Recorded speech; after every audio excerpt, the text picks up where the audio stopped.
Testing 1, 2.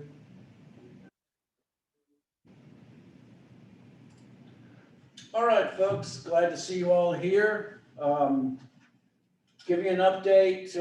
I have graded all the position papers, so you should be able to find them all online. I think everybody did pretty good for the first try through. The couple of things, it's only for a couple of papers, though. Make sure you double space. It makes it easier for these old eyes of mine. And make sure, remember, citations, more is always better. And also remember that when you're working, make it not necessarily a conversation that you're having, but moreover, make it kind of like a business discussion. And so just about everything that you're going to be saying in there, it's going to be pertaining to, you know, your thoughts based upon your justification in there. Other than that, I mean, it was pretty good. All right. So good work by everybody. Okay. So we're going to move on into chapter 8, and it is a discussion on franchising. And franchising isn't an American invention, but there may be no business model that really fits the American psyche better than a franchise. I had Doc Vreeland, who was my teacher in retailing, and maybe the smartest guy I ever knew in my life. Dr. Ivy was pretty smart too, I shouldn't say that. But they were great teachers. And Dr. Vreeland used to say that franchising was the best combination of money and brains that you could find. And what he meant was that if you had a lot of money and very little brains, franchising was for you. And he didn't mean that in the way that he said it. You have to know Dr. Vreeland. But his basic point is that if you're an individual who has wealth, who wishes to expand wealth and wishes to do it in the best way to implement a business, then certainly franchising is for you. The other part of that also is that if you're an entrepreneur in spirit and you don't have a lot of money, however, you'd like to find a system that you can rise through, then certainly franchising is for you. So as I've said before, franchising is not necessarily American, but certainly nothing matches the American spirit like franchising does. So just to give you an idea, let's take a little trip through history, okay?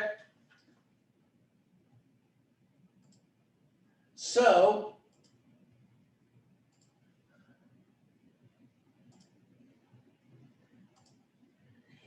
this guy with the cake, some of you might know who he is just by reading this. This is actually a real person by the name of Duncan Hines.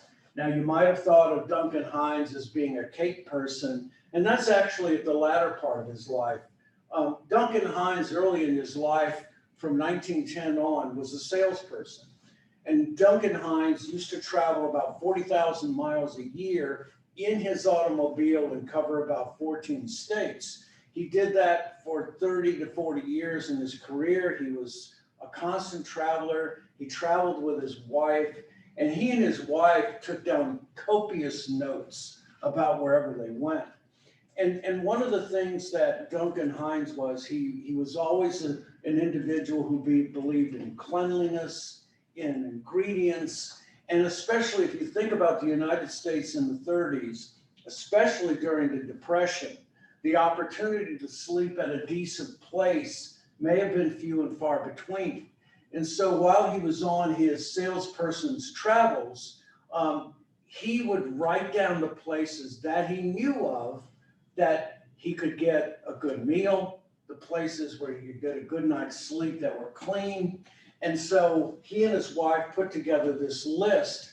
And what happened invariably is because he traveled so much, Duncan would have friends come up to him and ask him, where's a good place to eat when you're in Kansas City? Or where's a nice place to stay if you're in Chicago? And it didn't take him long before he and his wife suddenly realized they had a gold mine. And so what they did was they put all of his notes together, he and his wife, the work that they did, And they actually came out with a book that was known as, let's see, coming up on it, Adventures in Good Eating, all right? And he also put together a list of adventures in good sleeping. And so he put together a list of the good hotels that were out there. It didn't take long from 1937 on before it became a bestseller. Not only would he put down what are good places to eat, he would put down the best things on their menu. He would talk about how much they would charge. He would talk about how clean they were, whether or not they were family friendly. I mean, it was just a wonderful book, and he did a lot of research on it. And so one of the things during his travels, especially through Kentucky, was he went to this place that served chicken, and it was absolutely delicious. And so Duncan Hines put down these notes about this individual who ran this wonderful place, and yeah, it was known as Kentucky Fried Chicken. And so Colonel Sanders was working out of actually his bedroom. Colonel Sanders as an individual, Harlan Sanders, could have been considered something of a failure. His wife said he'd never amount to anything. He did not have a place to live, but he was cooking just to kind of survive. And this garage in Kentucky, this place to fix cars, gave him this place to live if he would just run the kitchen. And so he used to cook things that were delicious, but he also found one of the difficult things that he had to leave off the menu was chicken, because chicken just simply took too long to cook. 30 minutes sometimes to cook fried chicken. But what he found out almost at the same time that Chick-fil-A did is that if you pressurize chicken, you can cook it at a higher temperature and it'll be done much quicker. And so he came up with this idea. So one of the things that if you look up there, that's Corbin, Kentucky, Sanders Court and Cafe, good place to stop en route, continuous sizzling steaks, fried chicken, country ham, hot biscuits, and in essence, this overnight kind of sped on Harlan Sanders, all right? Now, it didn't mean that everything was successful from there. As time went on, his health started to deteriorate a little bit, and the place that he actually was using had a fire. And so Harlan Sanders, at the age of 65, had nowhere to go. But what he did is he got into his car and he started traveling across the United States, franchising his business. And he became, just like Duncan Hines was obsessed with cleanliness, so was Colonel Sanders. He was known to have a violent temper. If someone at the kitchens weren't clean that were his franchise, he was known to pull the franchise right on the spot. And the legends are that he would throw out the stainless steel pots into the street. Who knows if that's true or not. So the franchise that Colonel Sanders started, he started when he was 65 years old, and he was using his Social Security checks to fund this, okay? And so from 65 to 72, his age, Colonel Sanders and Kentucky Fried Chicken exploded.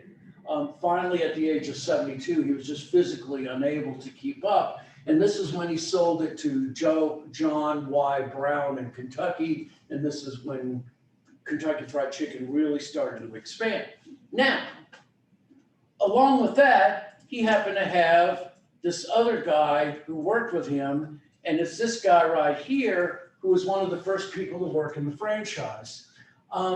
This guy said that every lesson he learned in life that was important about being a franchise, he learned from Colonel Sanders. This guy by the way, his name is Dave Thomas. And if you happen to recognize the name, or if you don't, Dave Thomas is the man who founded Wendy's, okay?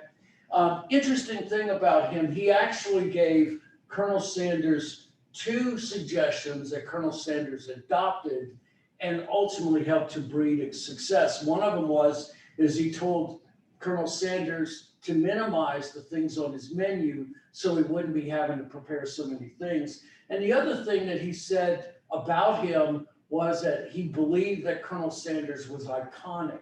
He was practically like a cartoon character, and that he should be in front talking about his chicken instead of behind the counter. And he took that to heart. Later on, Dave Thomas, when Wendy's, of course, was expanding, Dave Thomas took his own advice and started to create his own commercials.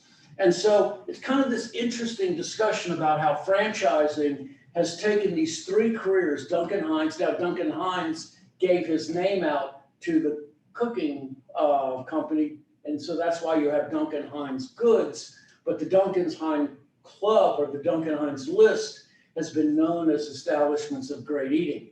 So you got Duncan Hines, you got Colonel Sanders, and you got Dave Thomas, and you have this wealth of discussion about franchising, how it's spread over history, and it's all because of this entrepreneurial spirit and the freedom that franchising gives you.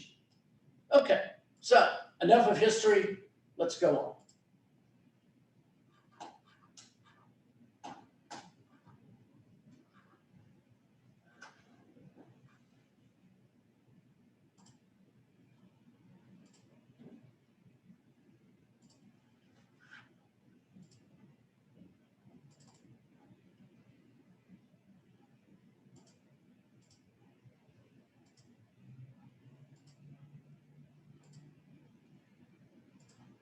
All right, franchising. So,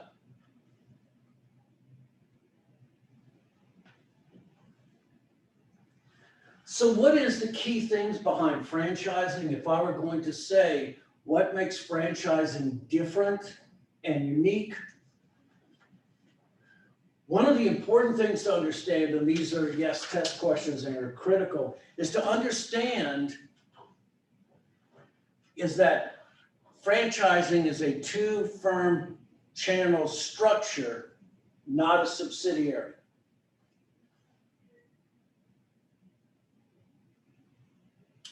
Franchisees convince their customers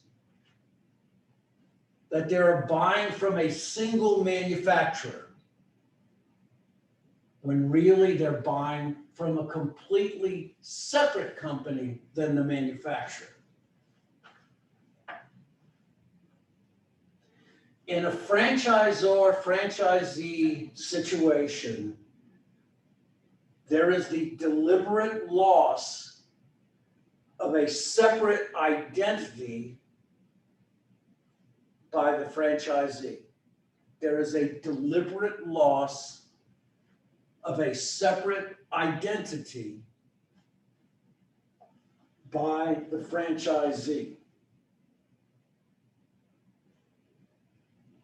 A franchisee, which is the corporation that is doing all of the work,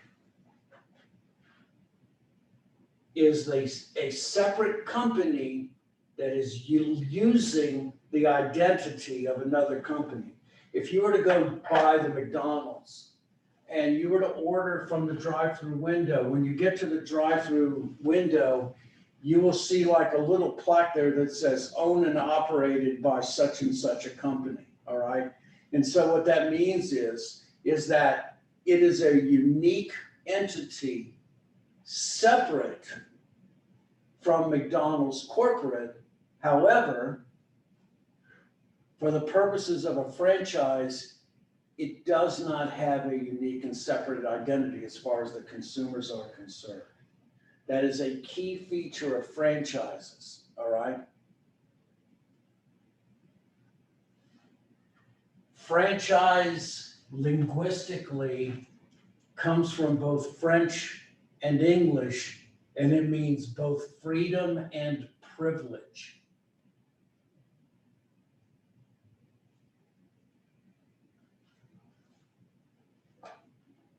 And so it means free, but it has the rights and privileges of the higher organization.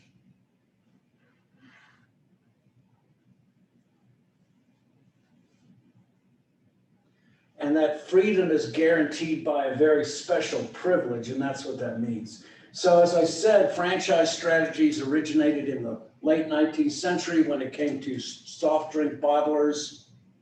It came down to retailers selling gasoline, sewing machines, all of those other things.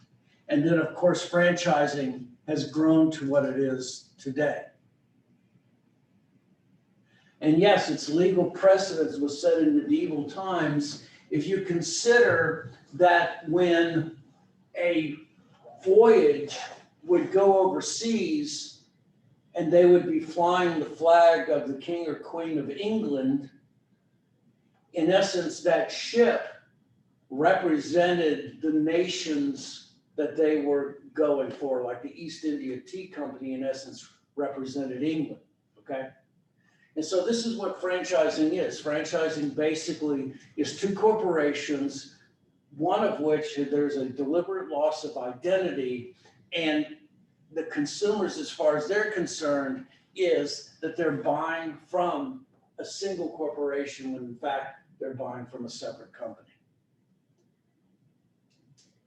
Now, there's actually two types of franchises. There's first known as what's known as the product and trade name franchising. And this is a step back from the complete all-encompassing thought of a franchise, okay? And so what a trade name franchise is a company is authorized to resell a given brand item.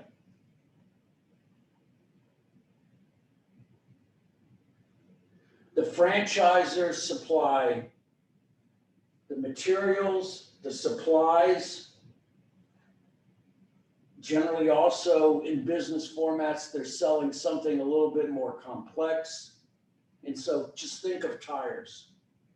And so if you look in Boone and you look at Mr. Tire, that would be an example. They sell multiple brands of tires.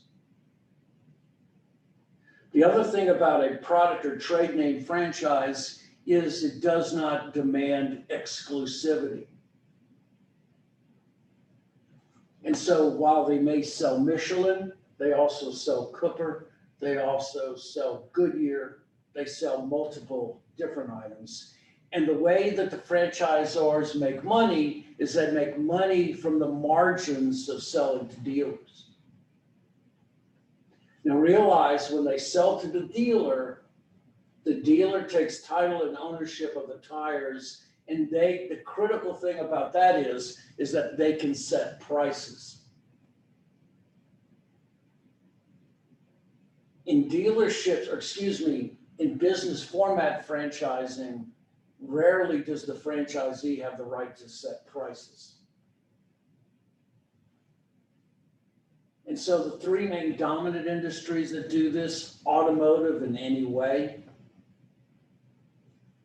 gas stations, which are not convenience stores, and then finally beverage bottlers. And so if you see like a Coca-Cola bottling company or beer bottling, although they don't do it here, they are product or trade name franchisors, okay?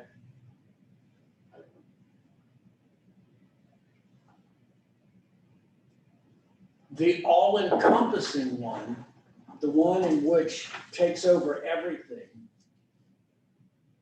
is what's known as the business format franchising. And this is where the franchisor gives the franchisee, the downstream partner, an entire way of doing business. And so, in essence, from pillar to post, for the lack of a better word, what they do is not only do they give you the products, but they come in and give you a set of books as well. And these books are required that you fill them, and they're required to be sent once a day in daily reports, and even once a week as well. When I worked at Radio Shack as a franchisee, every day we had to make a daily run. And we're talking about the 80s. We actually had bulletin board software. We would upstream that at 300 baud, believe it or not. But that did exactly the same thing, okay? There is no question in a business format franchising that there is a separate loss of identity.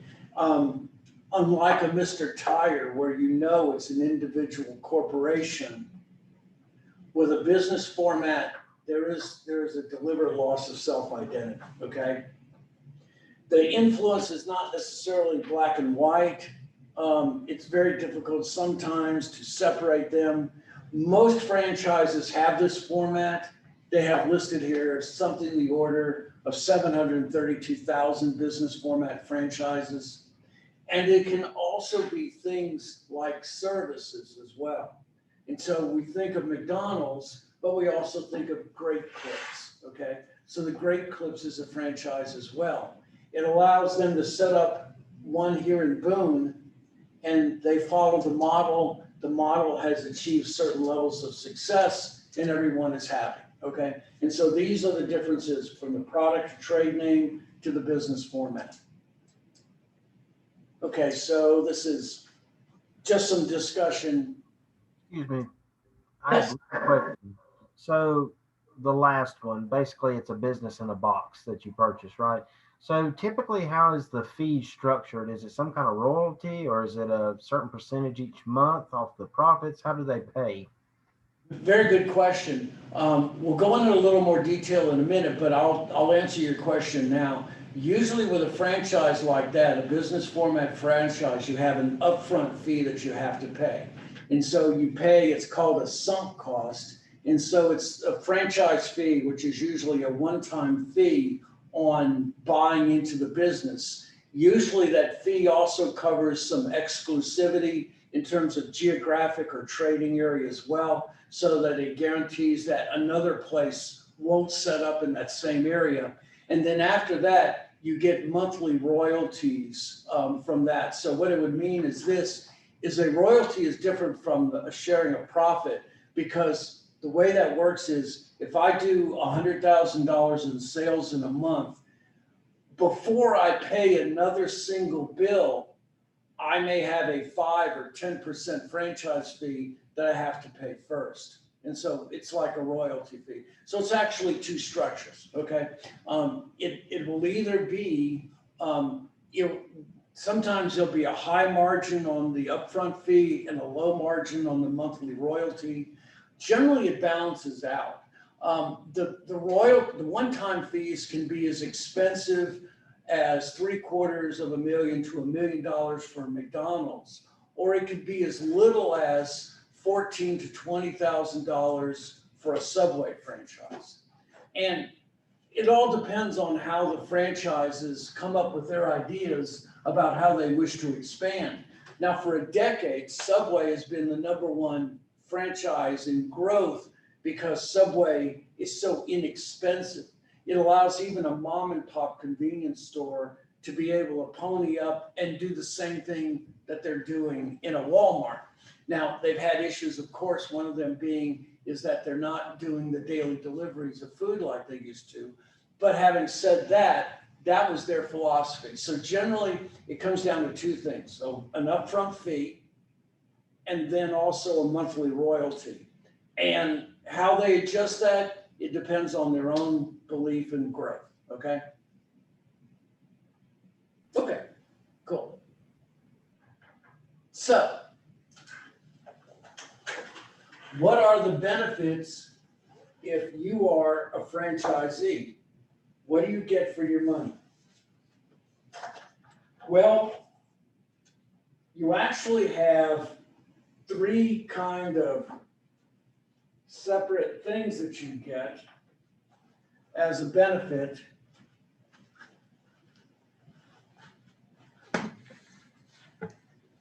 So the benefits, the first is that the initial decisions, the more difficult decisions are, in essence, they've made some of those choices and decisions for you right away, okay? Now, in terms of the actual benefits, we have them grouped into 3 ways, okay? And so the first benefit is the startup package.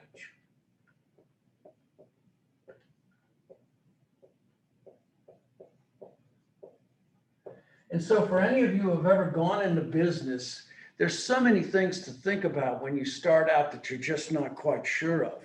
And one of the things that the startup packages is it does things like it will do a market survey for you.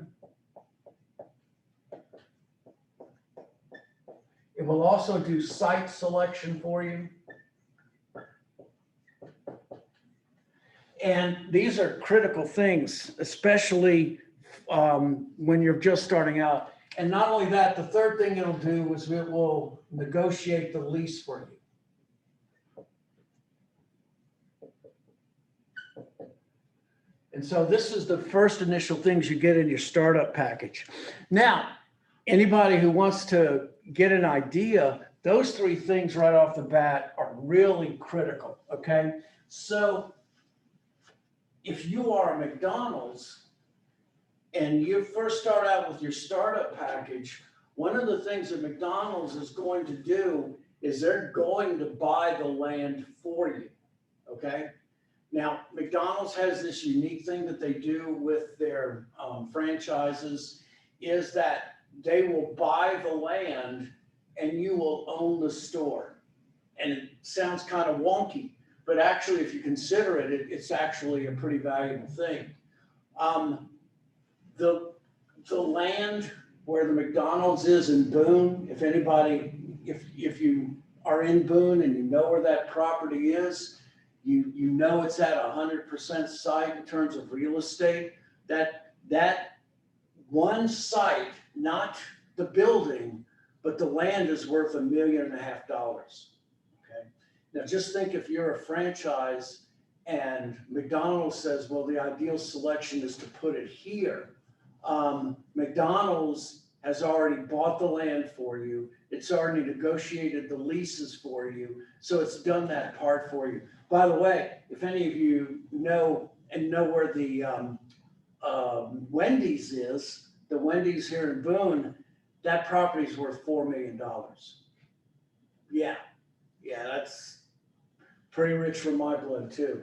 It's the only Wendy's I know of that's 2 stories, and I believe I've read before that this is the busiest Wendy's in all of North Carolina, and I can believe it, okay? Maybe in terms of total dollars. And so just take that into consideration, just the startup package of what they'll do for you.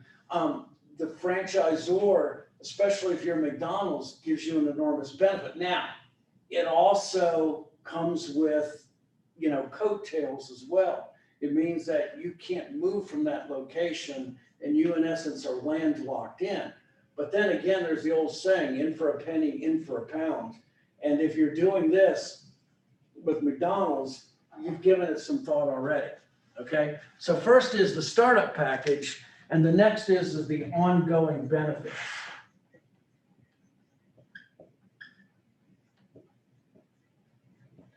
Ongoing benefits.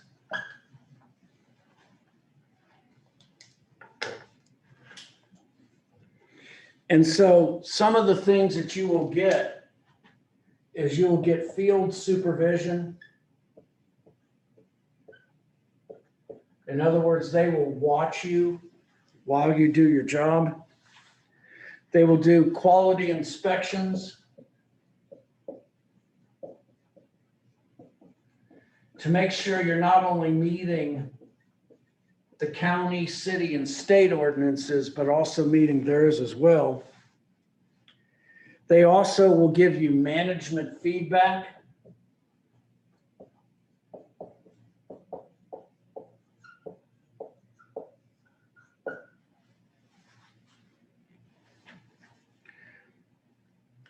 So that when you turn in your weekly reports, they can read the reports and know whether you're doing well or whether you're not, okay? They also provide you with merchandise and promotional material.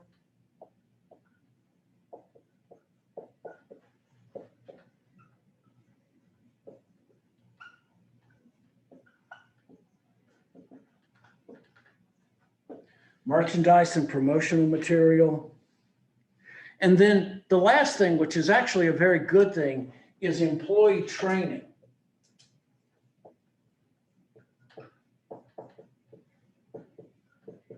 Now, one of the good things that this does is, especially in the franchise environment, is that it means that they can recognize good talent as it comes up. And what they provide is they provide venues for both individuals in the corporate environment to be able to move to the franchise environment if they desire. And it also allows individuals who are working in the franchises to have a leg up into the corporate environment as well. The McDonald's CEO from 2007 to 2010 or 11, I believe, actually was a hamburger flipper. He came from Hamburger University. And he started out as anyone would do, working the windows and flipping the burgers. And he moved into, he got his undergraduate degree, and then he got his MBA, and he moved through corporate, and he found himself a CEO. Okay, so it actually provides a conduit for, good managed material, not only to flow up to the franchisor, but downward to the franchisee as well. And then finally, the last thing that they provide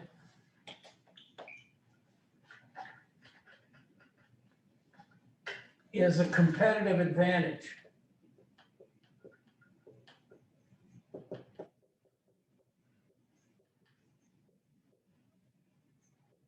Provide a competitive advantage. And so what that means is that franchisors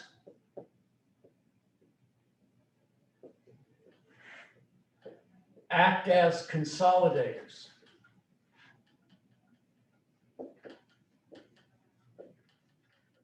They act as consolidators and allow them to bring all the services under one roof.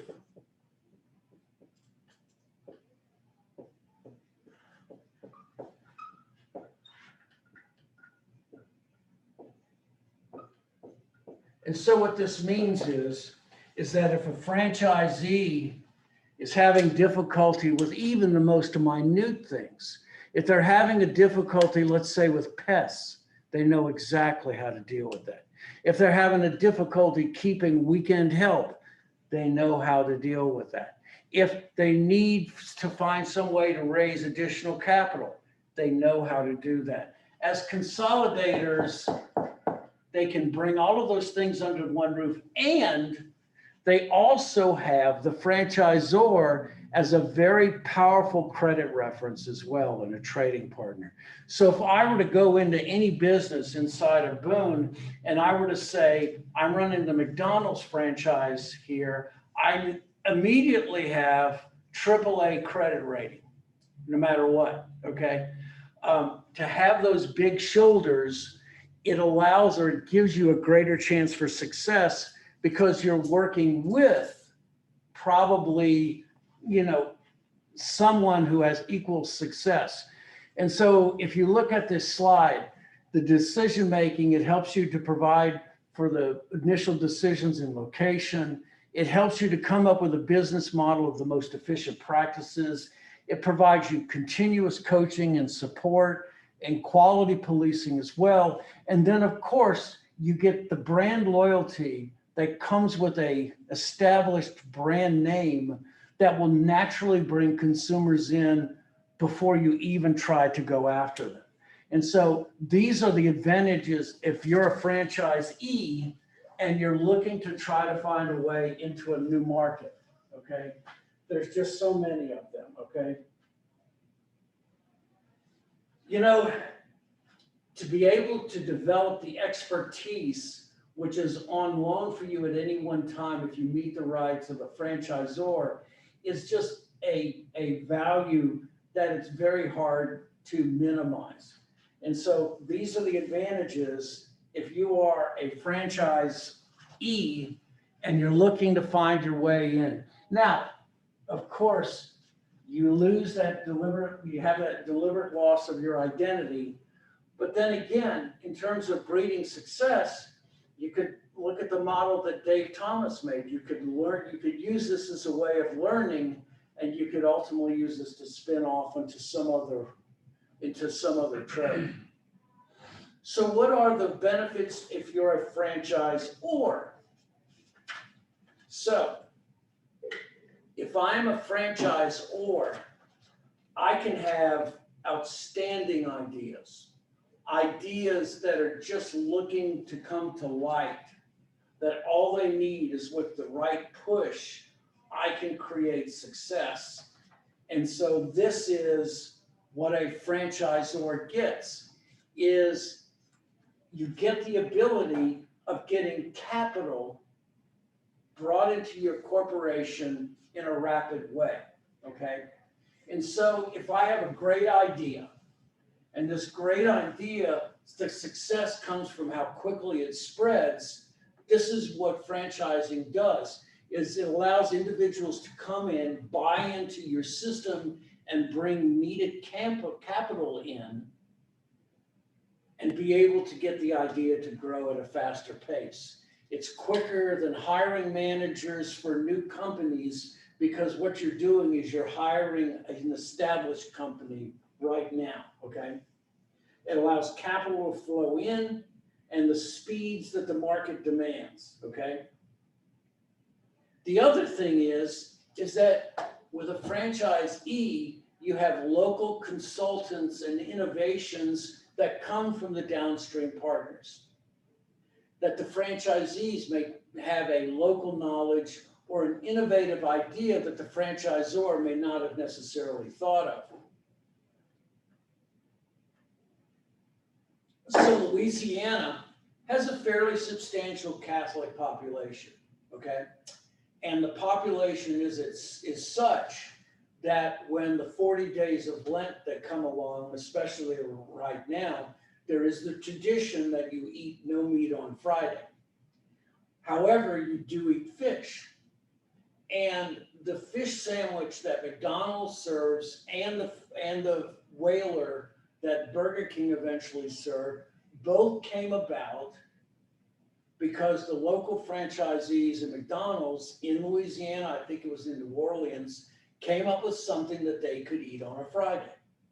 And so this is a direct example of how this innovation that comes down from the franchisee is spread up and it creates a success, okay? For the franchisor, when they get this idea, their first thing to do is to gather it in and then to spread it out to the other organizations. The franchisor gathers information, it adapts it, and diffuses the best ideas back to the franchisees. Finally, in terms of the emotional appeal to the franchisees down, you have the immortal saying, the kind that treads the grain. And so in other words, if you own part of what you're selling, then you know as a franchisee that the better I work, the more profits I bring. And so what it means is that if the franchisor as a whole is doing well, then the franchisees are doing well. It also helps keep existing managers as well, because it allows these existing managers to be able to grow within the organizations. And as I said, as a way of self-promoting good managers and good employees, it allows there to be this conduit of human talent that moves back and forth between both of these. And so franchising is a very successful way of breeding good talent and keeping the talent within the organizations themselves. And so finally, I want to end with this, saying that there are also some benefits for not franchising, okay? Franchising is not the only option, okay? Franchising is, especially if you were to look at Starbucks, Starbucks says continually that they would not have grown as quickly as they did if they would have had to deal with franchising. I find that to be a little bit self-serving, but I'll go along with it. What franchising can do is it can lead to expanding too quickly, which can happen. Sometimes the expanse can happen before you deal with problems in a forthright manner. In other words, the growth can happen even though there are inherent structural issues that need to be dealt with, okay? And it's easier to manage quality when you're not in a franchise way, because once again, you have separate organizations, even though there is the deliberate loss of identity, okay? And so they say that they could not have managed and could not have grown if they would have been separate organizations. And I'll leave them with that. And if that's what they think, then hey, fine, knock yourself out. Okay, we're finished today with discussion. Yes, go ahead. Yeah, so going along with the Starbucks thing here, let's just take McDonald's for example. Isn't there certain contingencies that are in the contract when they sell the franchise to a franchisee that if they don't meet certain expectations that, you know, they could cut ties with them? I mean, for quality assurance. Yes, yeah, they have termination agreements in their contracts that are clearly spelled out, and they have to be, because, you know, yes, you know, absolutely. Termination is spelled out if they lose, or let's just say they have quality issues in which they could not heal. If their input, or let's say their intake, is less than the trade area expectations are, that's another reason why. And it can also be quite simply that they're doing things like not doing the upkeep of their records. And if they're not upkeeping their records and they're successful, that's a big red flag to a franchisor, because the concern is that you're skimming something off of the top. And so, yes, the termination, we'll talk about termination on Thursday, but the things that are written in the termination contracts are thick and they are exact and they're explicitly spelled out.